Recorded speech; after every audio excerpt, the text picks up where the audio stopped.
Hey guys, welcome back to Invest Mindset. दोस्तों, आज हम एक बहुत ही इंपॉर्टेंट टॉपिक का डिस्कशन करेंगे कि क्या एसआईपी बेस्ट है या फिर लमसम, या फिर कुछ और भी तरीका हो सकता है पैसे इन्वेस्ट करने का, जिसको हम कहते हैं मॉडिफाइड एसआईपी। क्योंकि आपने एसआईपी के मैजिक के बारे में ज़रूर सुना होगा कि हर महीने आप छोटे छोटे अमाउंट इन्वेस्ट करो और फिर लॉन्ग टर्म में आप करोड़पति बन सकते हो। लेकिन कुछ लोग कहेंगे कि अगर आप एक साथ बड़ा पैसा इन्वेस्ट करोगे यानी कि लमसम, तो ही आप मार्केट से कुछ अच्छा प्रॉफिट कमा पाओगे। लेकिन आज मैं आपको एक ऐसे थर्ड ऑप्शन के बारे में बताऊंगा जो ना सिर्फ सिंपल है बल्कि आपके रिटर्न्स को बूस्ट करने का सबसे पावरफुल तरीका है, जो है मॉडिफाइड एसआईपी।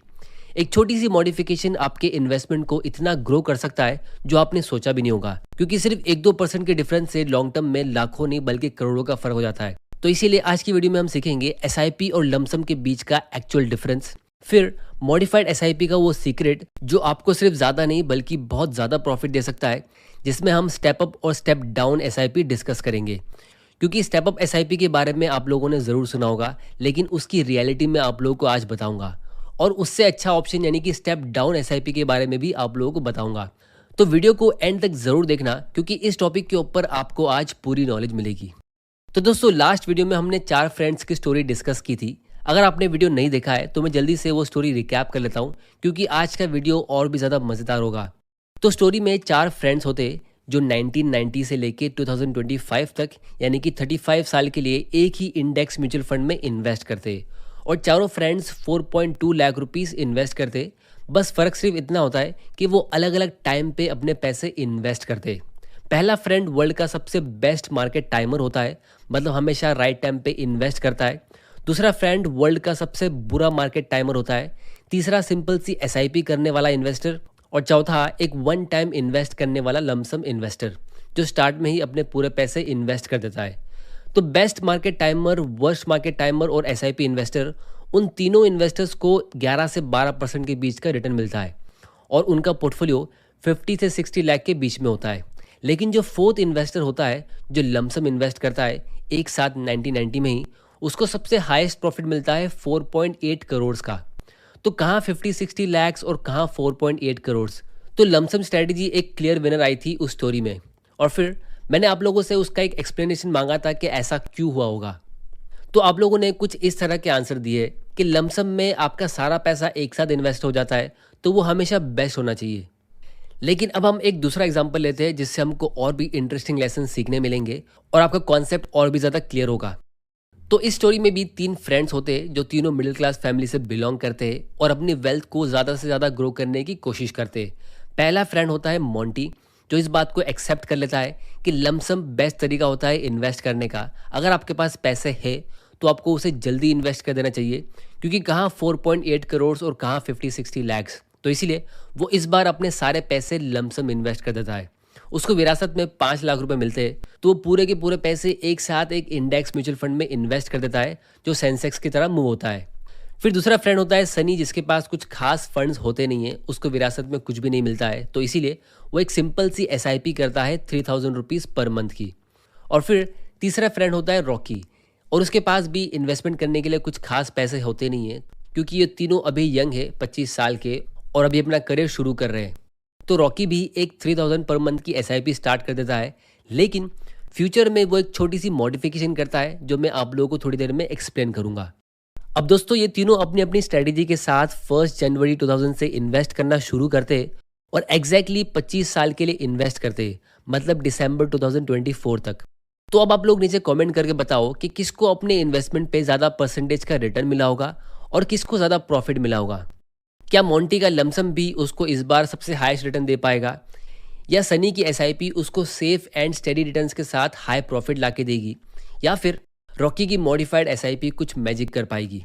तो उसके लिए हम आगे स्टोरी को कंटिन्यू करते हैं। तो जब जनवरी 2000 के स्टार्ट में तीनों ने इन्वेस्ट करना शुरू किया था, तब मार्केट अपने ऑल टाइम हाई पे था, और .com बबल उसके कुछ ही महीनों बाद बर्स्ट होने वाला था, मतलब एक मार्केट क्रैश आने वाला था। लेकिन ये चीज़ इन तीनों को नहीं पता थी, क्योंकि हमको मार्केट क्रैश के बारे में पहले से नहीं पता होता है। तो जैसे ही कुछ महीने गुजरते हैं, तो मार्केट धीरे धीरे करके नीचे गिरना शुरू होता है। मार्च के महीने में मार्केट 8% गिरता है, अप्रैल के महीने में मार्केट 6% गिरता है, और मई के महीने में मार्केट 4% गिर जाता है। और ये देख के मोंटी को होती है टेंशन, क्योंकि उसने तो सारे पैसे एक साथ इन्वेस्ट कर दिए थे। और फिर सनी को भी थोड़ी टेंशन होती है और वो सोचता है कि क्या मुझे अपनी एसआईपी रोक देनी चाहिए, क्योंकि लगता है मार्केट और ज़्यादा क्रैश होने वाला है। तो जब मार्केट थोड़ा ठीक होगा तब मैं अपनी एसआईपी रिस्टार्ट कर दूंगा। लेकिन रॉकी उसे कहता है कि मैं अपनी एसआईपी को मॉडिफाई करने का सोच रहा हूँ और उस अमाउंट को बढ़ाने का सोच रहा हूँ और अपने एक्सपेंसेस कम करके थोड़े टाइम के लिए ज़्यादा इन्वेस्ट करूँगा। तो तब सनी उसे कहता है कि तू भी मोंटी की तरह जल्दी इन्वेस्ट करके अपने पैसे डुबाएगा। लेकिन रॉकी अपनी नॉलेज पे कॉन्फिडेंट रहता है और अपनी एसआईपी के अमाउंट को इंक्रीज करके 3000 के बदले 5000 रुपीज़ पर मंथ कर देता है और अपने घूमने फिरने के खर्चों को थोड़ा कम कर देता है। फिर इसी तरह मार्केट अगले महीने फिर से 9% नीचे गिर जाता है और तब रॉकी अपनी एसआईपी को बढ़ा के 10,000 रुपीज़ पर मंथ कर देता है। और फिर इसी तरह ऊपर नीचे होते हुए वो साल पूरा निकल जाता है और आता है 2001, जिसमें मार्केट सेम बहुत ज़्यादा फ्लक्चुएटिंग रहता है। इसी तरह 2002, 2003 और 2004 निकल जाता है और रॉकी ऑलमोस्ट 5 साल तक अपनी सारी सेविंग्स और अपने एक्स्ट्रा पैसे सेव कर करके एसआईपी के थ्रू इन्वेस्ट करता रहता है। और फाइनली 2005 में जब उसकी शादी होती है तो फिर वो अपनी एसआईपी को डायरेक्टली बंद कर देता है और जो पैसे उसने इन्वेस्ट किए थे उसे ग्रो होने के लिए छोड़ देता है। और अब 2005 के बाद से वो अपनी पूरी सैलरी एंजॉय करता है और बिंदास खर्चे करता है और कोई भी न्यू इन्वेस्टमेंट नहीं करता है। लेकिन उसका फ्रेंड सनी अपनी नॉर्मल एसआईपी पूरे 25 साल तक नॉर्मल तरीके से कंटिन्यू रखता है और फाइनली 2024 आ जाता है और इनके 25 साल कंप्लीट हो जाते हैं। अब दोस्तों, क्या आप लोग गैस कर सकते हो कि किसको सबसे ज्यादा प्रॉफिट और रिटर्न्स मिला होगा? तो उसको हम अभी डिस्कस करते हैं, लेकिन उसके पहले एक क्विक अपडेट। क्रिप्टो मार्केट ने लास्ट ईयर काफी ग्रोथ दिखाई है और अभी यूएस में डोनाल्ड ट्रंप के आने के बाद ये और भी ज्यादा ऊपर जा चुका है। हम सब अपने पैसों को डाइवर्सिफाइड रखते हैं, तो अब क्रिप्टो भी एक इन्वेस्टमेंट ऑप्शन बन गया है। तो आगे बढ़ने से पहले मैं थैंक यू बोलना चाहूंगा हमारे आज के पार्टनर कॉइनस्विच को, जो financial intelligence unit of India से रिकॉग्नाइज्ड है और 2 करोड़ से ज्यादा यूजर ने इस प्लेटफॉर्म पे अपना ट्रस्ट दिखाया है। और सबसे अमेजिंग बात, कॉइनस्विच अब दे रहा है 1% कैशबैक और पहले 30 दिन के लिए 0 ट्रेडिंग फीस। कॉइनस्विच पर प्रूफ ऑफ रिजर्व्स यानी कि पीओआर भी मेंटेन किया जाता है। और कॉइनस्विच ने रिसेंटली कॉइनस्विच केयर्स लॉन्च किया है, जहां 600 करोड़ का रिकवरी फंड लॉन्च करा है, जो वजीरेक्स के अफेक्टेड यूजर्स को मदद करेगा to withdraw their affected funds. तो ये दिखाता है उनकी स्ट्रॉन्ग फाइनेंशियल हेल्थ को। तो इस ऐप की लिंक नीचे डिस्क्रिप्शन और पिन्ड कमेंट में है, आप वहां जाके इसे चेकआउट कर सकते हो। Crypto products and NFTs are unregulated and can be highly risky. There may be no regulatory recourse for any loss from such transactions. तो शुरू करते हैं मोंटी से, जिसने अपने 5 लाख रुपए एक साथ लमसम तरीके से इन्वेस्ट किए थे। तो 25 साल बाद उसके इन्वेस्टमेंट की वैल्यू होती है 75 लाख की, जो होता है 11.45% का रिटर्न। मतलब मार्केट इस 25 साल के पीरियड में ऑलमोस्ट 11.5% की रेट से ग्रो हुआ। तो ये एक बुरा रिटर्न नहीं है, क्योंकि उसने मार्केट के पीक में इन्वेस्ट किया था, जो एक बिल्कुल गलत फैसला था।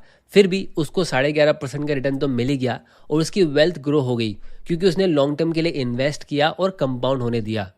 फिर अगला फ्रेंड है सनी, जो एक सिंपल सी एसआईपी करता है 3000 पर मंथ की।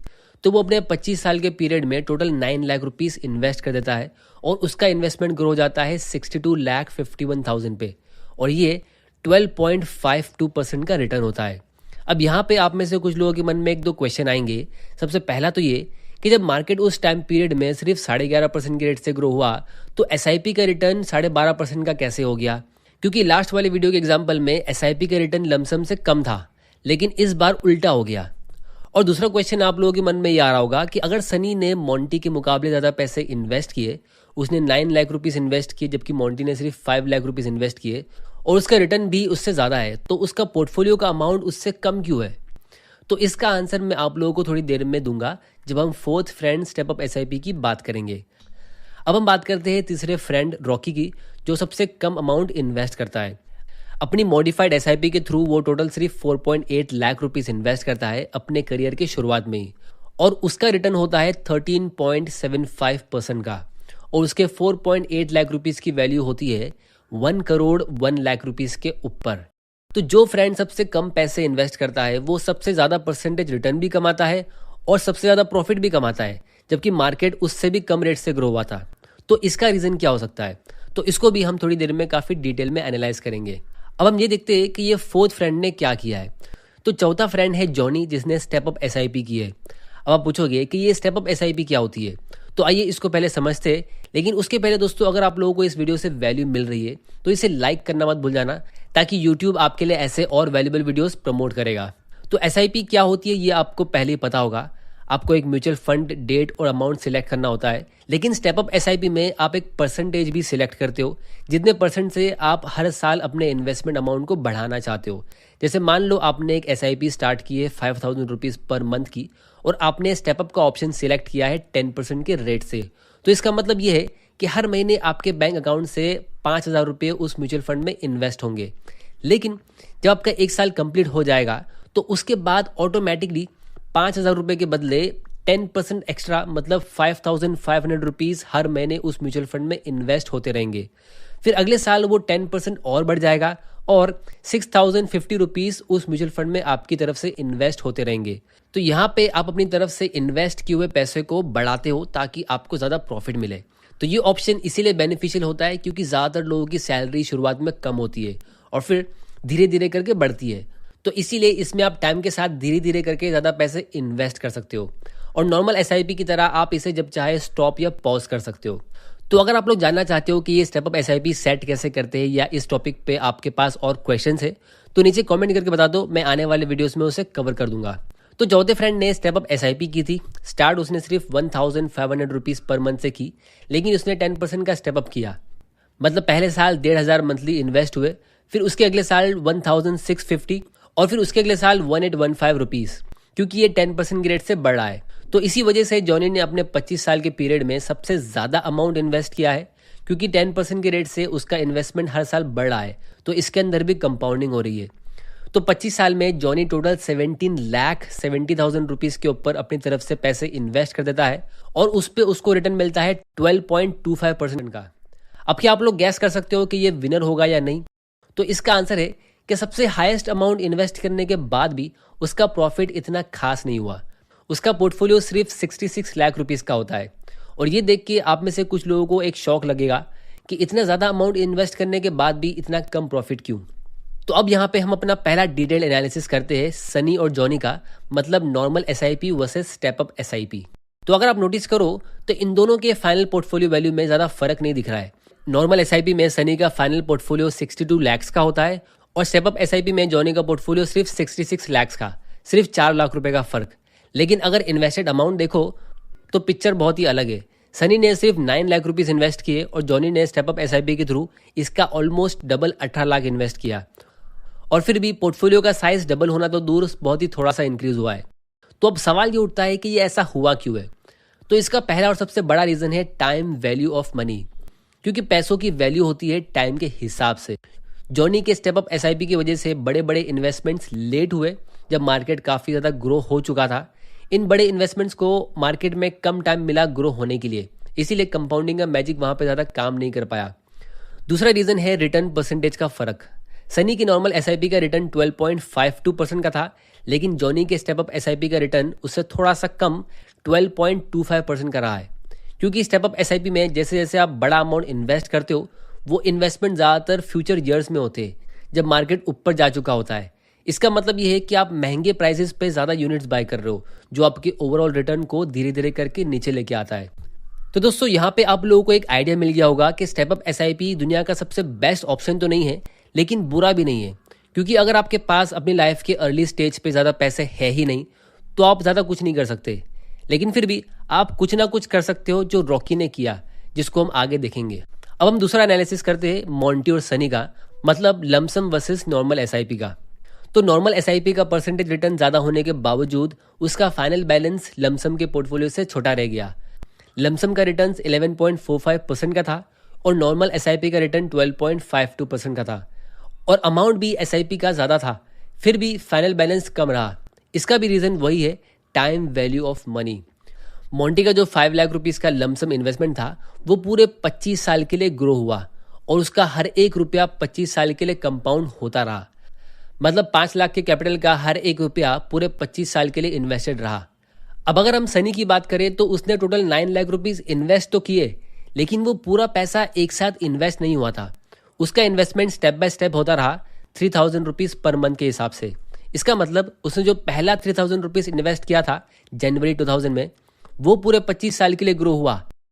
लेकिन उसने जो लास्ट 3,000 रुपीज़ इन्वेस्ट किया था दिसंबर 2024 में, वो तो सिर्फ एक ही महीने के लिए ग्रो हो सका।